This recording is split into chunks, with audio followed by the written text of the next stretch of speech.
Well, hello everybody! Welcome back to G Bear's Off Gridways, a homestead in the desert. Yeah, I got one cloaked mothership over there, and right behind it is a couple of fighters, also cloaked in a smaller cloaking device. Yeah, that's the only cloud in the sky. Strange. Anyway, I'm here in the battery room because I want to show you something.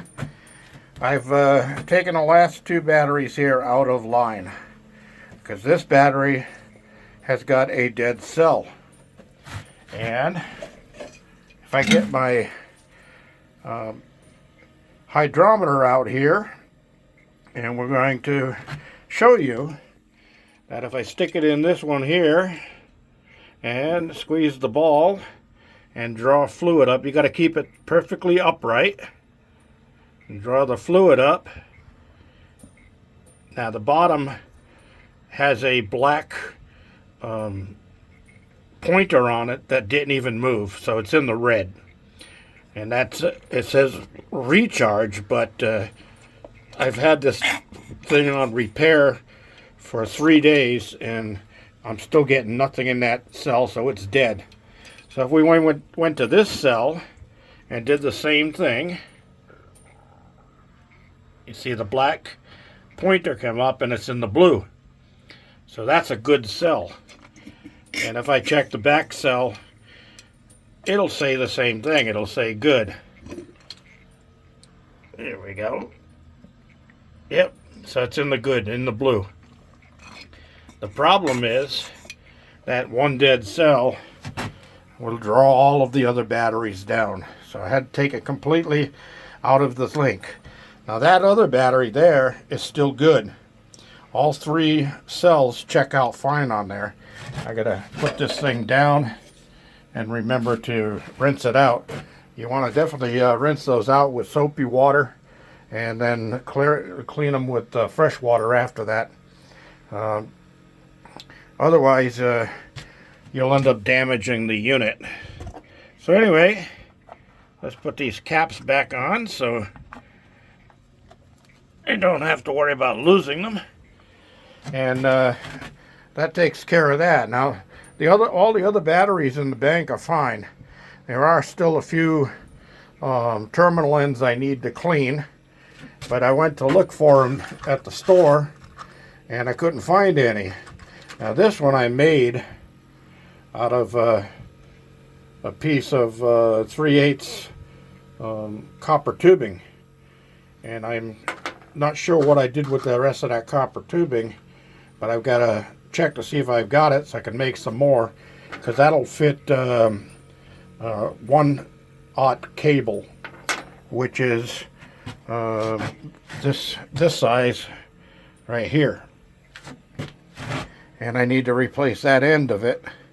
And when I do that, for some reason, I don't know why I did this in the first place, but that wire, the reason it's long like that is because it's supposed to come up to this terminal right here, to the positive in the first battery, not the inverter just being hooked to those 4 batteries right there. That's not the way it's supposed to be. So the negative is right now connected to that negative terminal, which is the last terminal in the group. Well, actually it should be over there, but that connection's close enough. So I will be taking this one off when I can replace that battery. I'll go over to California Batteries and see if I can get a new one. These things are heavy. I have to move them with a hand truck. These things got to weigh 100 and something pounds each. They're really, really heavy. So I'll end up sliding that one out and strapping it in the back of the van so I have it. And next time I go by California Battery, I'll check to see if they have one. And if not, then I'll have to leave my number and have them call me when they do get one in that's refurbished. I don't want brand new because these are all older batteries. If I put one brand new one in there, if the others are all going to draw it down to their stage. That just ruins a brand new battery, so it's not worth the time. So I don't have the money to do anything right now, and that's one of the reasons why I'm going to explain right now, because I've had some questions and I've had some nasty comments I didn't like about me cheating. I'm not cheating. I'm broke. Okay? Bottom line, I am flat freaking broke.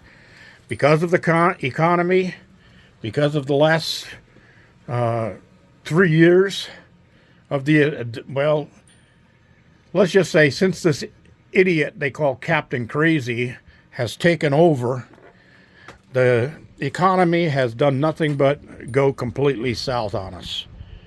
You know, went from heading down towards $2 a gallon for gasoline all the way up to $6 and change, and some places almost $8 and change for gasoline. So, you know, bacon, right now, bacon is between $7 and $8 a pound for bacon. I mean, come on, you know, let's face it.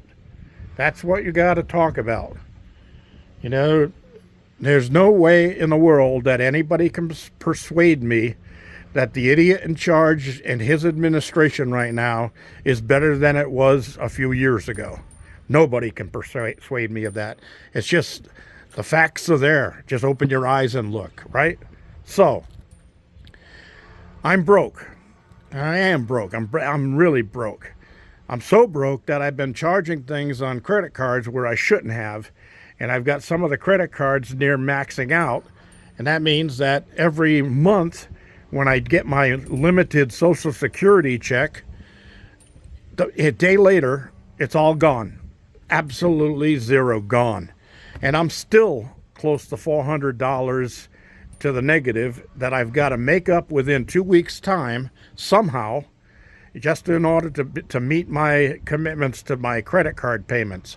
Okay, so that's not the way that I should be living right now. It just isn't. And then I have no other place to blame except as I just did. So yes, that's the problem. And so why am I talking about building a guest cabin? Why am I talking about starting a Patreon channel? It's very simple. For those of you who don't have or never had a YouTube channel, we creators out here don't do the channel just for the heck of it. We do it because there's a way to make money off of the channel.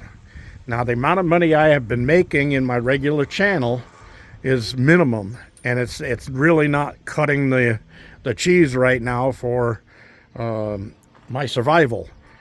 So I started researching and looking up and how can I make more money. Well, the way to do that is through a Patreon channel. And for a Patreon channel, people pledge a certain amount of money, and it goes in tiers, and they can pledge a certain amount of money each month to be a specially treated person on my channel. And that money goes to, well, most of it goes to me, but a percentage of it goes to Patreon for running the whole thing. And yes, it'll end up being taxable income if it gets up to that point. If it ever gets up to that point. Now, I'm hoping it does. I'd rather pay some taxes on having too much money than to not be able to meet my commitments. I'm not one of those people that's just going to go run out and file bankruptcy so I don't have to pay somebody I owe money to. So that's the bottom line with me. And any of you who think that I'm crooked and scamming and anything like that don't know me. You don't know me, and if you can ask anybody else about me, that's just not me. And one great guy that was here back in 2020, just before the whole pandemic from Canada, was Pierre in a heat seeker bus. His channel now is The Backyard Bus because it doesn't go anywhere. It stays in his backyard. But Pierre was here, and he came just to meet me, and he was going to be traveling the country. He ended up staying here since before Christmas until well into the new year. And then he got on the way and started moving. And there's videos of that in my playlist. You can go back and look at it. But Pierre will tell you that I'm a straightforward, upfront guy, and I just like helping people. So keep that in mind, everybody, and please try not to hurt me with your hurtful comments. I mean, I was brought up to believe if you don't have anything nice to say, don't say anything. And I'm sorry I did violate that a little while ago talking about Captain Crazy, but that just needs being said because for some reason we've got a lot of people in this country who can't open their eyes up and see the reality, and they need to be awakened. And I don't mean becoming woke. All right, everybody. Thanks for joining me. Don't forget your thumbs up down there. Don't forget to share and subscribe. And this is G Bear signing off one more time.